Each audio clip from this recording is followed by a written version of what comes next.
ತುಂಬ ಚೆನ್ನಾಗಿ ಬಂದಿದೆ. ತುಂಬ ದಿನ ಆಯ್ತು ನಾನು ಮಾಡಿರಲಿಲ್ಲ ಲೆಮನ್ ರೈಸು. ಏನಾದರೂ ಸ್ವೀಟ್ ಅಡುಗೆ ಸ್ವಲ್ಪ ಎಲ್ಲ ಗೆಸ್ಟ್ ಎಲ್ಲ ಸೇರಿದ್ದಾರೆ ಅಂದರೆ ಲೆಮನ್ ರೈಸ್ ಅಂತೂ ನಾನು ಪಕ್ಕ ಮಾಡ್ತೀನಿ. ತುಂಬ ಇಷ್ಟಪಟ್ಟು ತಿಂತಾರೆ ಎಲ್ಲರೂ. ತುಂಬ ಚೆನ್ನಾಗಿದೆ ಅಂತಲೂ ಕೂಡ ಹೇಳ್ತಾರೆ. ಹಂಗಾಗಿ ನನ್ನ ಮಕ್ಕಳಿದ್ದಾಗ ಅವಾಗವಾಗ ಮಾಡಿಸ್ಕೊಂತಾರೆ, ಅಮ್ಮ ಲೆಮನ್ ರೈಸ್ ಮಾಡು ಅಂತೇಳಿ. ತುಂಬಾ ಚೆನ್ನಾಗಿದೆ, ಮಾಡ್ಕೊಳ್ಳಿ, ಈಸಿಯಾಗಿದೆ. ಎಲ್ಲರೂ ಮಾಡ್ತೀರಾ, ಬಟ್ ನಾನು ನನ್ನ ಸ್ಟೈಲಲ್ಲಿ ಇದೇ ಥರ ಸ್ಟೈಲ್ ನೀವು ಮಾಡ್ತೀರಾ ಅಂತೇಳಿ ಒಂದು ಕಾಮೆಂಟ್ ಮಾಡಿ. ವಿಡಿಯೋ ಇಷ್ಟ ಆದರೆ ಒಂದು ಸಬ್ಸ್ಕ್ರೈಬ್ ಮಾಡ್ಕೊಳ್ಳಿ ಅಂತ ಹೇಳ್ತಾ,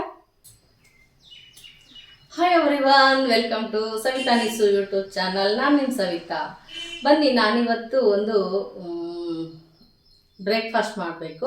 ಅದಕ್ಕೆ ಏನು ಮಾಡ್ತಾ ಇದ್ದೀನಿ ಇವತ್ತಂತಂದರೆ, ನಾನು ಸ್ವಲ್ಪ ಚಿತ್ರಾನ್ನ ಈ ಥರ ಅವಲಕ್ಕಿ ಉಪ್ಪಿಟ್ಟು ಮಾಡೋದು ಕಮ್ಮಿನೇ. ಯಾಕೆಂದರೆ ನನಗೆ ಬಾಕ್ಸಿಗೆ ಕಟ್ಟಬೇಕು ಅನ್ನೋ ಗೋಜಿಲ ಇಲ್ಲ. ಹಂಗಾಗಿ ಮಕ್ಕಳೆಲ್ಲ ದೊಡ್ಡವರಲ್ವಾ, ಮೊದಲೆಲ್ಲ ಸ್ವಲ್ಪ ಪುಳಿಯೋಗರೆ ಚಿತ್ರಾನ್ನ ಅದೆಲ್ಲ ಸ್ವಲ್ಪ ಮಾಡ್ತಾಯಿದ್ದೆ, ಬಾಕ್ಸಿಗೆ ಚೆನ್ನಾಗಿರುತ್ತೆ. ಮತ್ತು ಅವಲಕ್ಕಿ ಉಪ್ಪಿಟ್ಟೆಲ್ಲ ಮಾಡ್ತಾ ಇರಲಿಲ್ಲ, ಮಧ್ಯಾಹ್ನ ತಿನ್ನೋಕೆ ಅವ್ರಿಗೆ ಸೆಟ್ ಆಗೋಲ್ಲ ಅಂತೇಳಿ. ಹಂಗಾಗಿ ಸ್ವಲ್ಪ ಚಿತ್ರಾನ್ನ ಕಮ್ಮಿ ಆಗಿದೆ ಮಾಡೋದು. ನಮ್ಮ ಮನೆಗೆ ಇಷ್ಟಪಟ್ಟು ತಿಂತಾರೆ, ಅದರಲ್ಲೂ ಲೆಮನ್ ರೈಸ್ ಅಂತೂ ತುಂಬ ಇಷ್ಟಪಡ್ತಾರೆ, ಮಾಮೂಲಿ ಹುಳಿ ಹಾಕಿ ಮಾಡೋ ಚಿತ್ರಾನ್ನಕ್ಕಿಂತ. ಹಂಗಾಗಿ ಇವತ್ತು ನಾನೊಂದು ಲೆಮನ್ ರೈಸನ್ನು ಮಾಡೋಣ ಅಂತ ಹೇಳ್ಬಿಟ್ಟು ಎಲ್ಲ ಜೋಡಿಸ್ಕೊಂಡಿದ್ದೀನಿ. ಹಾಗೆಯೇ ಹೇಗೆ ಮಾಡ್ತೀನಿ, ಏನು ಇಂಗ್ರೀಡಿಯೆಂಟ್ಸ್ ತೊಗೊಂಡಿದ್ದೀನಿ ಅಂತೇಳಿ ಬನ್ನಿ ನೋಡ್ಕೊಂಡು ಬರೋಣ.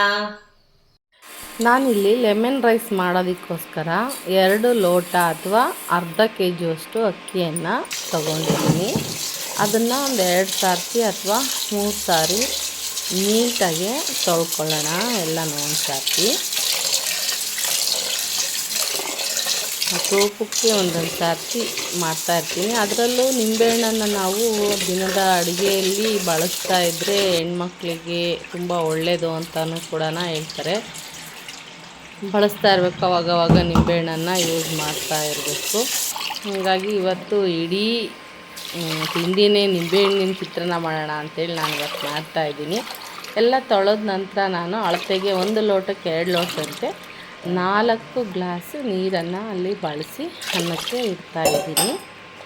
1 ವಿಜಲ್ಲು ಅಥವಾ 2 ವಿಜಲ್ಲು, ನಿಮ್ಮ ಮನೆಯಲ್ಲಿ ಅನ್ನ ಚೆನ್ನಾಗಿ ಎಷ್ಟು ವಿಜಲ್ಗಾಗುತ್ತೆ. ಕೆಲವರು 1 ಕೂಗು ಕೂಗಿಸ್ತಾರೆ, ಕೆಲವರು 2 ಕೂಗು ಕೂಗಿಸ್ತಾರೆ, ಕೆಲವರು 3 ಕೂಗು ತನಕನೂ ಕೂಗಿಸ್ತಾರೆ. 2 ಗಣ್ಣು ಅಂತೀವಿ, ಆ ಗಣ್ಣು ಹಾಕಾದ್ರೂ ಇಡ್ಬೋದು. ಅಥವಾ ಅಳತೆಗೆ 4 ಲೋಟ ನೀರು ಹಾಕಿದ್ದೀನಿ ನಾನು, 1 ಲೋಟಕ್ಕೆ 2 ಲೋಟದಂತೆ. ಬನ್ನಿ ಇವಾಗ ಅದನ್ನು ಕುಕ್ಕರ್ಗಿಟ್ಟು 2 ವಿಷಲನ್ನು ನಾನಿಲ್ಲಿ ಫಸ್ಟು ಅನ್ನನ ಕೂಗಿಸ್ಕೊತೀನಿ. ಬನ್ನಿ, ನಾನಿಲ್ಲಿ ಲೆಮನ್ ರೈಸನ್ನು ಮಾಡೋದಕ್ಕೆ ಏನೆಲ್ಲ ಇಂಗ್ರೀಡಿಯೆಂಟ್ಸ್ ತೊಗೊಂಡಿದ್ದೀನಿ ಅಂತೇಳಿ ತೋರಿಸ್ತಾ ಹೋಗ್ತೀನಿ. ಬನ್ನಿ, ಇವಾಗ ಲೆಮನ್ ರೈಸಿಗೆ ನಾನು ಒಂದು 3 ಈರುಳ್ಳಿನ ಕಟ್ ಮಾಡ್ಕೊಂಡಿದ್ದೀನಿ. ಖಾರಕ್ಕೆ ತಕ್ಕಂತೆ ಮೆಣಸಿನ್ಕಾಯಿ ತೊಗೊಂಡಿದ್ದೀನಿ. ನಾನಿಲ್ಲಿ 2 ಲೋಟದ ರೈಸಿಗೆ ಲೆಮನ್ ರೈಸಿನ ಗೊಜ್ಜು ಮಾಡ್ತಾಯಿದ್ದೀನಿ. ಹಂಗಾಗಿ ಖಾರ ಕಮ್ಮಿ ಇರೋದ್ರಿಂದ ನಾನು ಸ್ವಲ್ಪ ಜಾಸ್ತಿ ಹಸಿಮೆಣ್ಸಿನ್ಕಾಯಿ ತೊಗೊಂಡಿದ್ದೀನಿ. ನೀವು ಮಾಡಬೇಕಾದ್ರೆ ನಿಮ್ಮ ಮೆಣಸಿನ್ಕಾಯಿ ಅಂದರೆ ನಿಮ್ಮ ಮನೇಲಿರೋ ಮೆಣಸಿನ್ಕಾಯಿ ಎಷ್ಟು ಖಾರ ಇದೆ ಅಂತ ನೋಡಿಕೊಂಡು ಬಳಸಿ. ನಾನಿಲ್ಲಿ ಒಂದು 10 ಹಸಿಮೆಣ್ಸಿನ್ಕಾಯನ್ನು ಬಳಸ್ಕೊಂಡಿದ್ದೀನಿ. ಹಾಗೆಯೇ ಒಂದು 3 ಬೆಳ್ಳುಳ್ಳಿಯನ್ನು ನಾನು ಸಿಪ್ಪೆ ಎಲ್ಲ ತೆಗೆದು ಎತ್ತಿಟ್ಕೊಂಡಿದ್ದೀನಿ. ಹಾಗೆ ಒಗ್ಗರಣೆ ಕರಿಬೇವು ಸೊಪ್ಪು ತೊಗೊಂಡಿದ್ದೀನಿ. ಹೆಸರೇ ಹೇಳೋಂತೆ ಲೆಮನ್ ರೈಸ್ ಮಾಡೋದ್ರಿಂದ ಒಂದು 3 ನಿಂಬೆಹಣ್ಣನ್ನು ಹೆಚ್ಚಿಟ್ಕೊಂಡಿದ್ದೀನಿ. ಹಾಗೆ ಒಂದು 2 ಟೀ ಸ್ಪೂನಷ್ಟು ಹಸಿ ಕಾಯಿ ತುರಿ ಅಥವಾ ಒಣ ಕೊಬ್ಬರಿ ತುರಿನೂ ಕೂಡ ಹಾಕ್ಕೋಬೋದು. 2 ಸ್ಪೂನ್ ತೊಗೊಂಡಿದ್ದೀನಿ. ಹಾಗೆ ಕೊತ್ತಂಬರಿ ಸೊಪ್ಪನ್ನು ಕೂಡ ತೊಗೊಂಡಿದ್ದೀನಿ. ಅದಕ್ಕೆ ಒಗ್ಗರಣೆಗೆಲ್ಲ ಏನೇನು ಬಳಸ್ತಾ ಇದ್ದೀನಿ ಅಂತ ಹೇಳಿದ್ರೆ, ಸಾಸಿವೆ ತೊಗೊಂಡಿದ್ದೀನಿ, ಜೀರಿಗೆ ತೊಗೊಂಡಿದ್ದೀನಿ, ಶೇಂಗಾ ತೊಗೊಂಡಿದ್ದೀನಿ, ಕಡಲೆಬೇಳೆ ತೊಗೊಂಡಿದ್ದೀನಿ, ಉದ್ದಿನಬೇಳೆ ತೊಗೊಂಡಿದ್ದೀನಿ, ಹಾಗೆ ಹಿಂಗೆ ತೊಗೊಂಡಿದ್ದೀನಿ. ಹಾಗೆ ಅರಶಿನ ಪುಡಿನೂ ಕೂಡ ಯೂಸ್ ಮಾಡ್ತಾಯಿದ್ದೀನಿ. ರುಚಿಗೆ ತಕ್ಕಷ್ಟು ಉಪ್ಪನ್ನು ಬಳಸ್ತಾ ಇದ್ದೀನಿ. ಹಾಗೆ ಆಯಿಲ್ ಕೂಡ ಯೂಸ್ ಮಾಡ್ತಾಯಿದ್ದೀನಿ. ಬನ್ನಿ ಇವಾಗ ಒಂದು ಲೆಮನ್ ರೈಸ್ ಗೊಜ್ಜನ್ನು ಮಾಡೋಣ.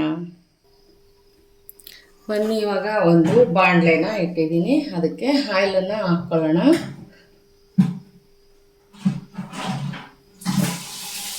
ಒಂದು ಟೀ ಲೋಟ ಅಥವಾ 1.5 ಟೀ ಲೋಟದಷ್ಟು ಸ್ವಲ್ಪ ಎಣ್ಣೆ ಇರಬೇಕು ಇದಕ್ಕೆ, ಹಂಗಾದ್ರೇ ಚೆನ್ನಾಗಿರೋದು.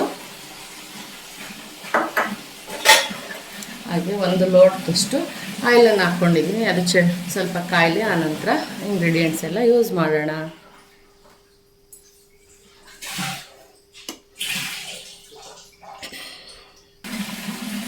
ಬನ್ನಿ, ಇವಾಗ ಎಣ್ಣೆ ಕಾಯ್ತಾ ಇದೆ. ಇವಾಗ ಸಾಸಿವೆ ಹಾಕೊಳ್ಳೋಣ.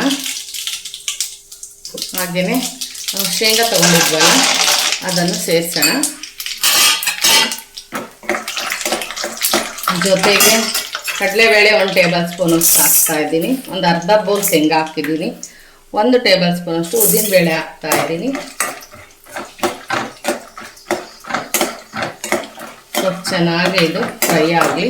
ನಂತರ ಇದನ್ನ ಪಕ್ಕಕ್ಕೆ ತಕ್ಕೊಳ್ಳೋಣ. ಸ್ವಲ್ಪ ಒಗ್ಗರಣೆ ಜೊತೆಗೆ ಮತ್ತು ಹಸಿ ಹಸಿ ಆಗಿಬಿಡುತ್ತೆ, ಅರ್ಧಂಬರ್ಧ ಬೇಯುತ್ತಲ್ವ. ಹಂಗಾಗಿ ಇದು ಆದ ತಕ್ಷಣ ಒಂದು ಪ್ಲೇಟಿಗೆ ಸಪ್ರೇಟಾಗಿ ತಕ್ಕೊಳ್ಳೋಣ.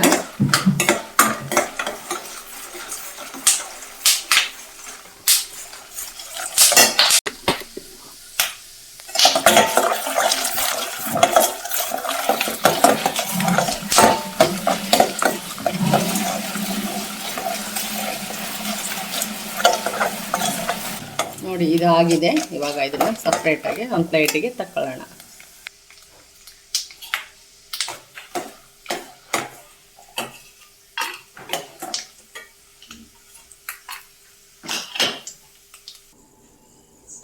ಬನ್ನಿ ಇವಾಗ ಇದಕ್ಕೆ ಫಸ್ಟು ನಾವು ಹಸಿಮೆಣ್ಸಿನ್ಕಾಯಿನ ಫ್ರೈ ಮಾಡ್ಕೊಳ್ಳೋಣ.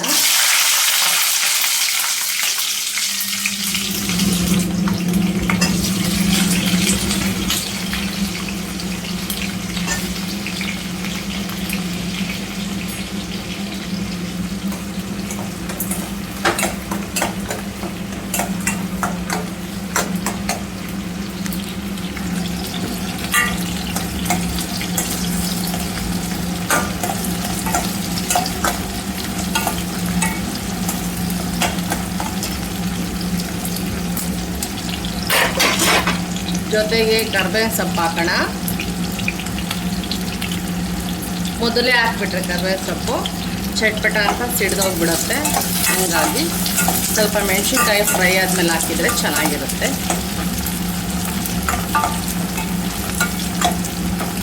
ಇವಾಗ ಇದಕ್ಕೆ ನಾನೇನು ಬೆಳ್ಳುಳ್ಳಿ ಎಲ್ಲ ಸಿಪ್ಪೆ ತೆಗೆದಿಟ್ಕೊಂಡಿದ್ನಲ್ಲ ಹಾಕೋಣ ಅಂತ. ಕೆಲವ್ರು ಹಾಕಲ್ಲ.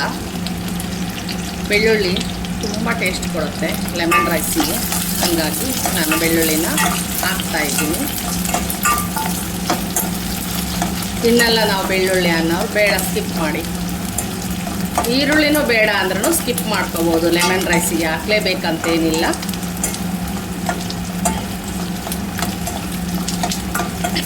ಹಾಕಿದರೆ ಅದೊಂದು ಟೇಸ್ಟ್ ಚೆನ್ನಾಗಿರುತ್ತೆ.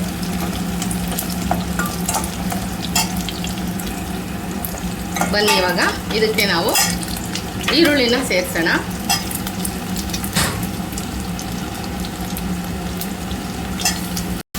ಚೆನ್ನಾಗಿ ಫ್ರೈ ಮಾಡ್ಕೊಳ್ಳೋಣ. ಗೋಲ್ಡನ್ ಬ್ರೌನ್ ಕಲರ್ ಬರಬೇಕು.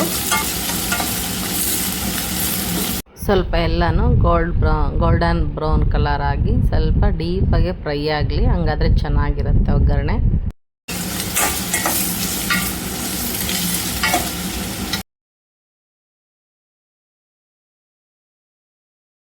ಇವಾಗ ಇದಕ್ಕೆ ಒಂದು ಅರ್ಧ ಟೇಬಲ್ ಸ್ಪೂನಷ್ಟು ಅರಿಶಿನ ಹಾಕೋಣ. ಹಾಗೆ ರುಚಿಗೆ ಉಪ್ಪನ್ನು ಇವಾಗಲೇ ಸೇರಿಸ್ಬಿಡೋಣ. ರೈಸಿಗೆ ಹಾಕಿರ್ತೀವಿ ನೋಡಿ ಹಾಕೋಬೇಕು. ನಾನಿಲ್ಲಿ 1 ಟೇಬಲ್ ಸ್ಪೂನ್ ಹಾಕ್ತಾಯಿದ್ದೀನಿ.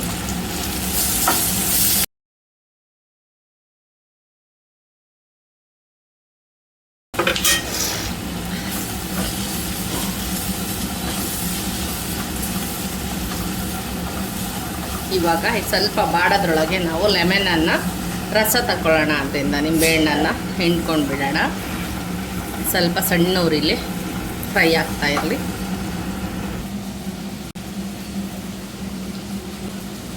ನಿಂಬೆಹಣ್ಣು ತುಂಬ ಬೀಜ ಇರುತ್ತಲ್ಲ, ಹಾಗಾಗಿ ಸಪ್ರೇಟಾಗಿ ನಾವು ರಸನ ತೆಕ್ಕೊಂಡು ಹಾಕ್ತೀವಿ.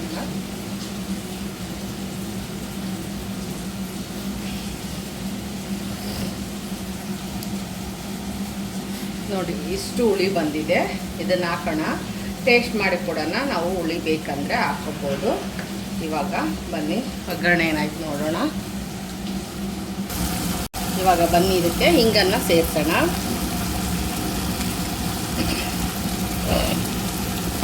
ಒಂದು 1/4 ಟೇಬಲ್ ಸ್ಪೂನಷ್ಟು ಹಿಂಗನ್ನು ಹಾಕೋಣ. ಇವಾಗ ಇದನ್ನು ಇಳಿಸೋಣ. ಇಳಿಸ್ಬಿಟ್ಟು ಇದಕ್ಕೆ ಲೆಮನ್ ಸೇರಿಸೋಣ. ಯಾಕೆಂದರೆ ಬಿಸಿ ಮಾಡಬಾರ್ದು, ಲೆಮನ್ ಹಾಕಿದ್ವಿ. ಮೇಲೆ, ಹಂಗಾಗಿ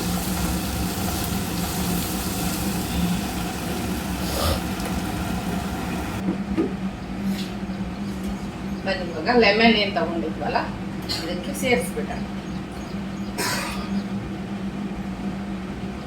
ನೀವು ಬೇಕು ಅಂದರೆ ಗೊಜ್ಜನ್ನು ಕಲಿಸ್ಕೊಂಡಾಗ ಅನ್ನ ಜೊತೆಗೆ ಹುಳಿ ಕಮ್ಮಿ ಆಯಿತು ಅಂದರೆ ಬೇಕಂದರೆ ಇನ್ನೂ ಒಂದು ಸ್ವಲ್ಪ ಹುಳಿನ ಕೂಡ ಇಂಟ್ಕೋಬೋದು. ನಾನಿಲ್ಲಿ ಇಷ್ಟು ಹುಳಿನ ಹಾಕಿದ್ದೀನಿ.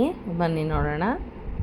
ಇವಾಗ ಬನ್ನಿ ಸ್ವಲ್ಪ ಗೊಜ್ಜನ್ನು ಪಕ್ಕಕ್ಕೆ ಇಟ್ಕೊಂಡು ನಾನು ಇಬ್ಬರಿಗಾಗೋವಷ್ಟು ಅನ್ನ ಕಲಿಸ್ತಾ ಇದ್ದೀನಿ.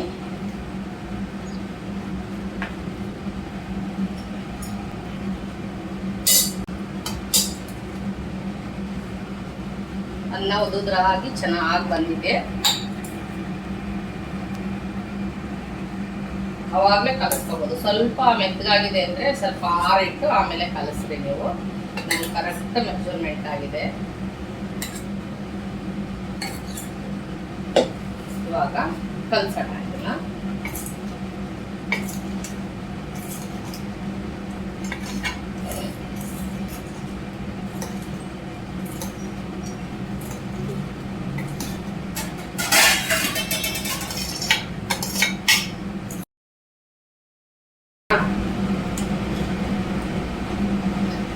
ಬನ್ನಿ ಇವಾಗ ಇದಕ್ಕೆಲ್ಲ ಕೊತ್ತಂಬರಿ ಸೊಪ್ಪು ತಗೊಂಡಿದ್ವಲ್ಲ, ಕೊತ್ತಂಬರಿ ಸೊಪ್ಪು ಹಾಕೋಣ.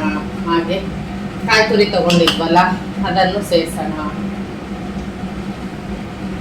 ಜೊತೆಗೆ ಶೇಂಗಾ ಕಡಲೆಬೇಳೆ ಎಲ್ಲ ತಗೊಂಡಿದ್ವಲ್ಲ ಅದನ್ನು ಸೇರಿಸ್ತಾ ಇದ್ದೀನಿ. ಎಲ್ಲ ಒಂದ್ಸರ್ತಿ ನೀಟಾಗಿ ಮಿಕ್ಸ್ ಮಾಡೋಣ.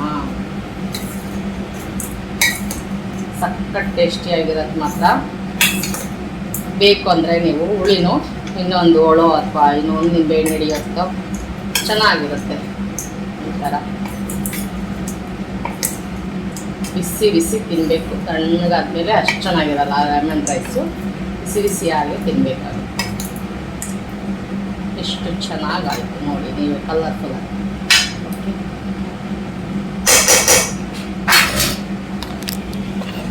ಫೈನಲಿ ಚಿತ್ರಾನ್ನ ರೆಡಿ ಆಯಿತು ನೋಡಿ. ಎಷ್ಟು ಕಲರ್ಫುಲ್ಲಾಗಿ ಬಂದಿದೆ, ಅಷ್ಟೇ ಸೊಗಸಾಗಿ ಟೇಸ್ಟು ಆಗಿದೆ ಅಂತೇಳಿ ನಾನು ಹೇಳ್ತಾ ಇದ್ದೀನಿ. ನೋಡ್ತಾ ಇರ್ಬೋದು ನೀವು ಎಷ್ಟು ಚೆನ್ನಾಗಿ ಕಾಣಿಸ್ತಾ ಇದೆ ಕೂಡ. ಬನ್ನಿ ಇವಾಗ ಹೇಗಾಗಿದೆ ನೋಡಿ. ಎಷ್ಟು ಚೆನ್ನಾಗಿ ಬಂದಿದೆ, ಕಲರ್ಫುಲ್ಲಾಗಿ ಬಂದಿದೆ.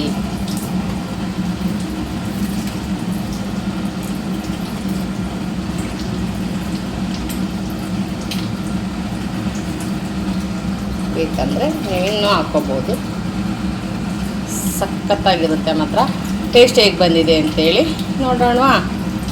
ಬನ್ನಿ ಇವಾಗ ಲೆಮನ್ ರೈಸು ಎಲ್ಲ ರೆಡಿ ಆಯಿತು. ಅದ್ರ ಟೇಸ್ಟ್ ಹೇಗೆ ಬಂದಿದೆ ಅಂತೇಳಿ ನಾನು ತಿಂದ್ಬಿಟ್ಟು ನಿಮಗೆ ಟೇಸ್ಟನ್ನು ಹೇಳ್ತಾ ಹೋಗ್ತೀನಿ.